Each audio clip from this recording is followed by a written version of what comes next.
It looks beautiful. All of them look very beautiful. Well, thank you. All right. And so here's some cookies. Yes. I love the flower ones. Those are beautiful. Well, thank you. So those are just done actually with a large, it's like actually a 4-inch blossom cutter, just like a gum paste flower cutter, just a very simple blossom shape. So I made the sugar cookie in that color, in that size, and then I used the peony pink. So there, because a cookie is obviously something you want to be able to eat, so that's just actually modified fondant. So I took the peony pink, and then the very pale pink one is just obviously white fondant with a little bit of peony pink added to it.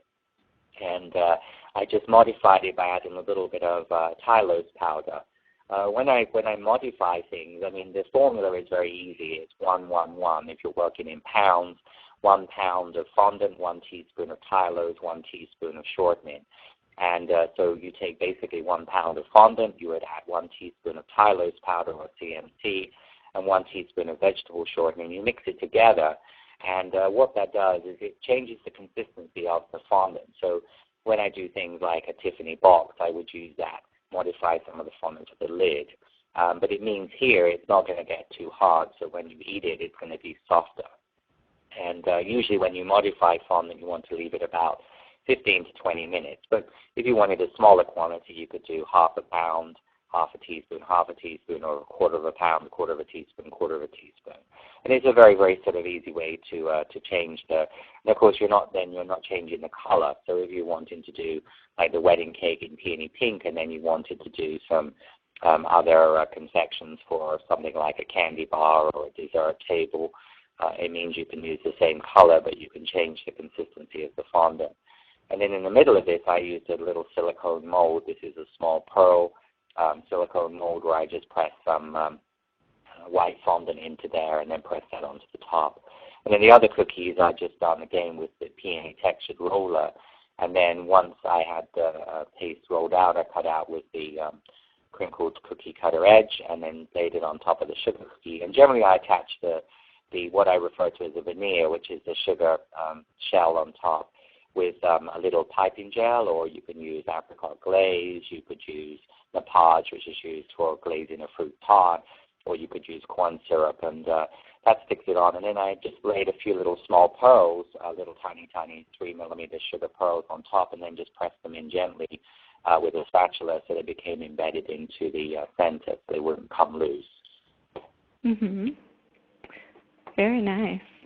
They are very beautiful, and that would be such a nice, wedding favor for, giving to your guests as a beautiful pink peony cookie. Thank you. All right. And then we come on to lollipops. Lollipops are huge. I mean, basically anything on a stick, like obviously a lot of food trucks and a lot of food fairs and state fairs, people, butter on a stick and fried Kool-Aid on a stick and, all different types of meats on stick. But that also ties over into our area of pastry. So confections on sticks are huge. So things like cake pops and things. So here we have a lollipop. This is actually done as a chocolate lollipop. Generally I do sugar lollipops or chocolate lollipops. So this was actually created with white chocolate. And then I actually colored it with a pink powder color.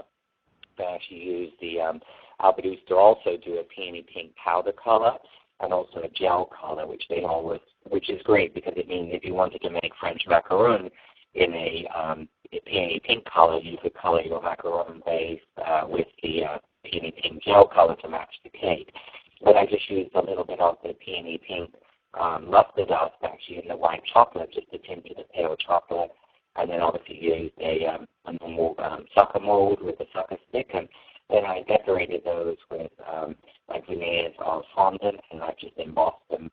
Obviously the peony, I'd use the P for peony, but you could use obviously any monogram depending what your client wanted.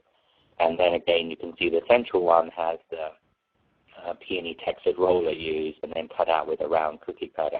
And again, they would just be attached with a little bit of piping gel or, as a corn syrup works fine on a lollipop. But these would also be really fun for favors because you could put them in a nice little acetate bag with a nice maybe gray ribbon or darker pink ribbon.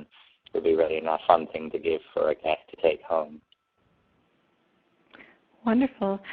These these pops that you said they're chocolate. Is it just a melted chocolate, poured chocolate, or Yeah, is it's like it a, I mean, like a melted chocolate. I mean, I use, I use the Albadusta white chocolate, which actually they have too. Obviously they have a lot of really good couvertures, but the white chocolate, obviously, because it's not really chocolate because it doesn't contain cocoa butter.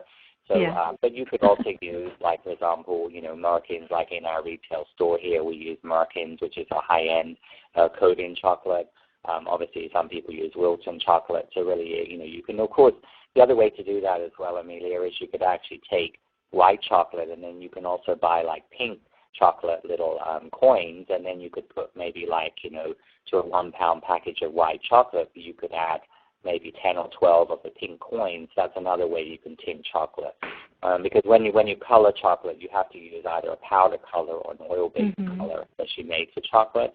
Because if you add, like say, Americolor or Chef Master or Wilton gel colors or paste colors, they contain glycerin, and glycerin actually will make the chocolate seize and become thick.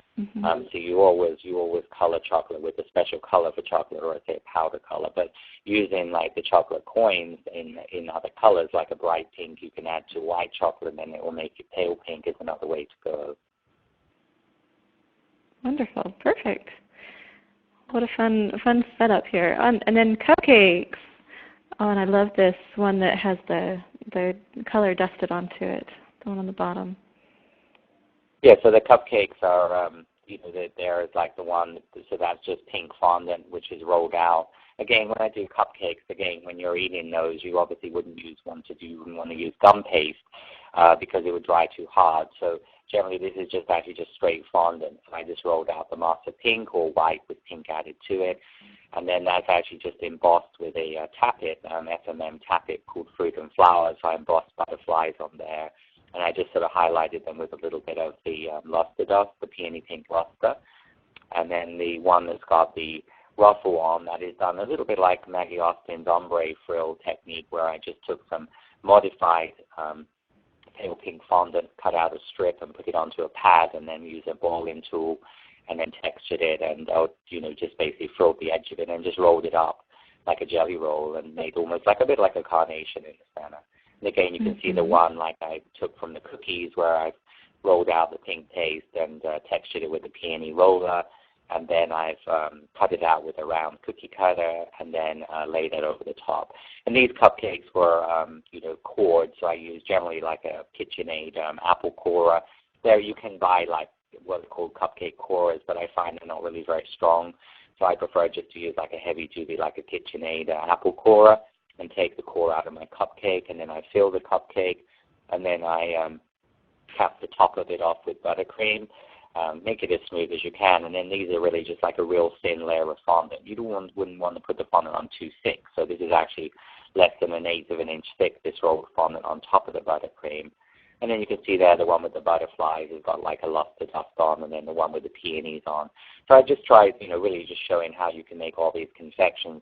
So the sort of theme was obviously peonies, and so I tried to sort of use different sort of variations on that basic peony concept, which is what a lot of clients and brides do. When a bride often has a wedding, they'll have a theme, so they may carry the theme of, like owls are very popular at the moment, so a lot of brides are using owls. And then another thing that's very popular is like the honeybee theme, so like honeybees and beehives and that sort of shape of honeycomb. So there's a lot of, a lot of people will take that whole theme of the wedding throughout the wedding. So this just shows how you can take the theme of the wedding cake, like the peony, and then you can then use that on other little confections and flavors that people maybe will take home.